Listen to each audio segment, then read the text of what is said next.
Halo gengs, selamat datang di Kisah cerita horor.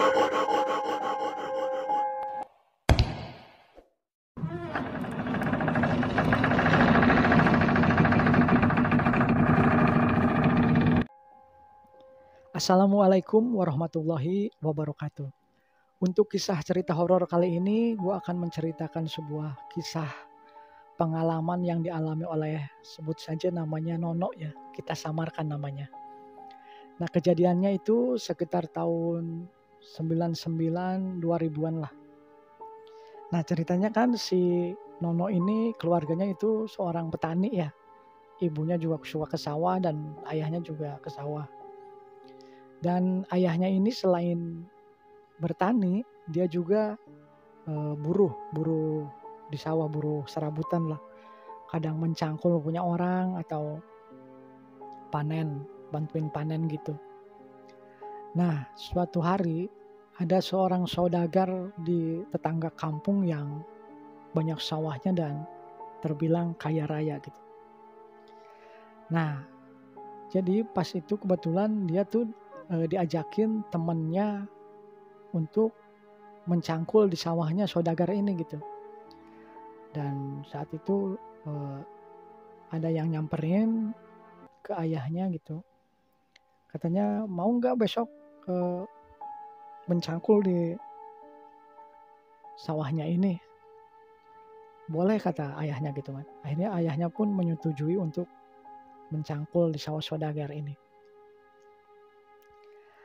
Nah, jadi kan kalau di sana mencangkul dari pagi sampai sore itu upahnya enggak, dari pagi sampai zuhur tuh upahnya 8.000 sampai 10.000 pada tahun itu ya.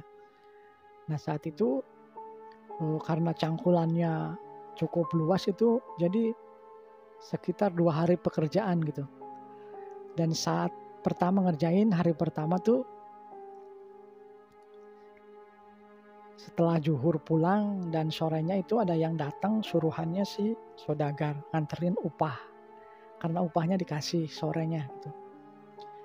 Dan saat sorenya dikasih upah itu ayahnya tuh sedikit kaget gitu. Karena setahu ayahnya kan upah mencangkul pagi sampai zuhur itu 8.000 atau 10.000. Nah, dia dikasih sama saudagar ini 16.000 waktu itu. Dan akhirnya diterimalah. Dan keesokan harinya karena harus sehari lagi kerja di sana, dia pun bercerita ke teman yang ngajak ayahnya kerja di sana. Sebenarnya kata ayahnya gini, sebenarnya di sini bayarannya sehari pagi sampai zuhur tuh berapa sih katanya. Kata si temannya, ya 8.000 katanya. Kata ayah si Nono, lah kok saya dikasih 16.000 katanya. Apa ini bayaran untuk 2 hari? Enggak tahu katanya. Soalnya temannya ini cuma dikasih 8.000. Ya udah nanti tunggu aja, kalau sore enggak dikasih lagi berarti kamu udah dikasih untuk 2 hari katanya. Terus ya udah akhirnya mereka pun melanjutkan jalan menuju ke sawah saudagar. Cuman tiba-tiba si temannya ini bilang gini, nanti kalau misalkan kamu dikasih lagi buru-buru balikin katanya. Emang kenapa kata ayah Tono? Enggak katanya, dia tuh pesugihan katanya. Dia itu nyupang katanya. Masa sih? Iya kata temannya. Oh ya udah, akhirnya dia pun diam. Cukup tahu lah gitu kan. Akhirnya kerjalah, saat itu kerja sampai zuhur dan akhirnya selesai pekerjaannya dan dia pulang ke rumah. Dan malamnya itu ada yang datang lagi suruhannya si saudagar ini nganterin dia lagi uang 16.000. Jadi yang seharusnya dia kerja 2 hari dapat 16, ini dia dapat 32.000 ya. Dia malah dapat duit 32.000. Akhirnya si ayahnya bilang gini ke yang nganterin, Mang katanya, ini kok bukannya bayarannya sehari 8.000, kok saya dikasih 6, malah double kayaknya kayak gini. Kemarin kan udah dikasih untuk 2 hari kan katanya. nggak tahu katanya, ini disuruh ngasih semua ke sini katanya. Dan akhirnya dia pun mau nggak mau diterima lah akhirnya, karena agak maksa gitu sih yang nganterinnya. Akhirnya diterima gitu. Nah cuman si ayahnya ini udah punya curiga gitu, dan udah punya feeling wah bakal terjadi sesuatu yang nggak baik katanya. Karena setelah ngedengar dari temennya, cerita temennya tentang si saudagar ini, dia pun ya berjaga-jaga gitu. Karena ayahnya Nono ini ya bisa dibilang sedikit banyak punya pegangan lah gitu. Nah setelah itu, saat dia beristirahat karena dia udah punya feeling yang gak enak, akhirnya dia pun tidur sendiri di kamar tengah gitu. Jadi kamar rumah Nono tuh ada 3 kamar. Kamar tengah, kiri dan kanan.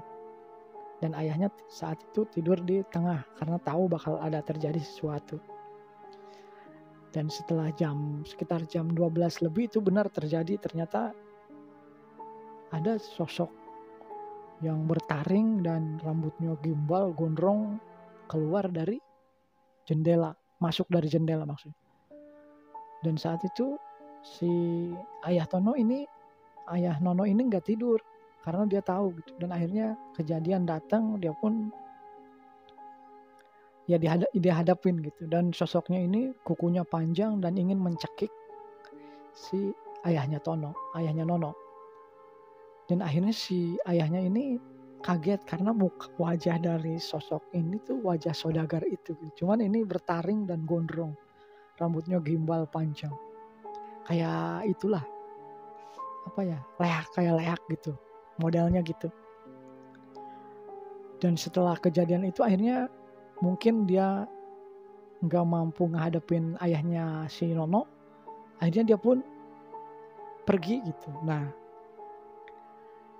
setelah kejadian itu dan si ayahnya pun cerita ke temannya, menceritakan kejadian itu, dan selang 1 minggu kemudian si Nono ini sakit demam tinggi yang panas, badannya benar-benar panas, yang panas gitu sampai keluar cacar gitu, bintik-bintik kayak biang keringat tapi gede gitu. Nah saat itu ayahnya punya pikiran ke sana, tapi mencoba untuk selalu berpikir positif gitu. Hanya dibawa ke dokter dan diobatin dokter. Alhamdulillah sekitar 2 minggu si Nono ini pulih gitu, dan cacarnya udah pada pecah dan mengering. Setelah 2 minggu dia pulih dan bisa bermain lagi seperti biasa, tiba-tiba si Nono tuh ngajak ayahnya pergi ke tempat neneknya. Dan neneknya ini beda kampung ya, beda desa sama tempat Nono. Sekitar 1,5 jam lah dari tempat Nono ke rumah neneknya. Dan akhirnya sama ayahnya pun disetujui, dan saat itu habis zuhur mereka pun berangkat ke rumah neneknya. Nah di tempat neneknya, di depan rumah neneknya itu ada rumah yang terbuat dari bambu, anyaman bambu, rumah bilik ya. Dan bawahnya pun masih tanah gitu, rumah zaman dulu banget. Dan itu rumah buyutnya Nono, jadi itu rumah ibunya neneknya si Nono, buyutnya lah, jadi buyut Nono. Rumah itu tuh kosong, jadi kalau misalnya ada anaknya doang yang datang dari kota tinggal di situ, tapi kalau misalnya dia pulang lagi ke kota, rumah itu kosong, paling ada yang masuk tuh buat nyapu, bersihin di dalam doang gitu. Nah saat itu menjelang asar si Nono tuh tiba-tiba ngajak ke rumah itu, minta ke ayahnya untuk tidur di rumah itu. Diajaklah sama ayahnya masuk ke rumah itu dan tidur di kamar depan rumah itu. Saat beberapa lama dia tiduran dan akhirnya dia pun terlelap tidur, dan kebetulan waktu itu ayahnya tuh pengen kebelet kencing gitu. Dan akhirnya si Nono yang sedang tidur pun ditinggal ke kamar mandi sama ayahnya. Dan setelah ayahnya selesai buang air kecil, tiba-tiba ayahnya dikagetin dengan suara si Nono yang teriak gitu. Teriak menjerit gitu. Otomatis kaget ayahnya dan buru-buru lari ke kamar. Dan pas sesampainya di kamar, ayahnya tuh kaget ngelihat si Nono udah dalam keadaan kejang-kejang. Dan bola matanya tuh udah kebalik. Jadi item-itemnya udah ke atas, udah nggak kelihatan. Yang kelihatan bola mata putihnya doang. Ngelihat kejadian itu ayahnya pun panik dan dia pun langsung menggendong dan membawanya keluar. Dan orang di sana pun pada kaget karena dengar sini Nono teriak waktu tadi. Setelah teriak, akhirnya si ayahnya lari cari tukang ojek dan kebenaran ada ojek di depan. Dan dia membawa si Nono ke rumah sakit. Dan saat udah ditanganin dokter, si ayahnya pun berpikir, wah ini bukan main-main gitu. Kayaknya masih penasaran gitu karena mau ngambil ayahnya nggak bisa, kayaknya mau ngambil anaknya gitu. Si ayahnya pun akhirnya ikhtiar ke orang bisa gitu, ke orang pintar. Jadi lahirnya diobatin dokter dan batinnya juga diikhtiarin. Dan setelah cerita dengan orang pintar ini ternyata benar, ternyata si saudagar ini tuh tadinya pengen ngambil ayahnya, cuman karena nggak mampu ngambil ayahnya, ngambil anaknya. Dan setelah ngobrol-ngobrol, akhirnya kata yang orang pintarnya, udah kita usahain, kita minta sama Allah katanya. Semoga masih dikasih kesempatan dan semoga dikasih jalan gitu. Akhirnya diikhtiarin dan menjelang sekitar hampir 2 minggu si Nono itu di rumah sakit dan akhirnya si Nono siuman. Setelah siuman dan kata dokter boleh pulang, akhirnya si Nono dibawa pulang. Nah setelah dia udah mulai pulih, udah bisa ngobrol seperti biasa, dia pun bercerita. Jadi saat dia di kamar rumah bambu itu, dia ada yang ngedatengin, nyamperin tuh sosok kepala yang tiba-tiba melesat ke depan mukanya dan seolah nabrak ke kepalanya gitu. Dan pas dia nabrak gitu dia udah gak sadar. Pas ngejerit dia tuh langsung gak sadar. Dan dia sadar dia tuh ngerasa kayak mimpi kata dia.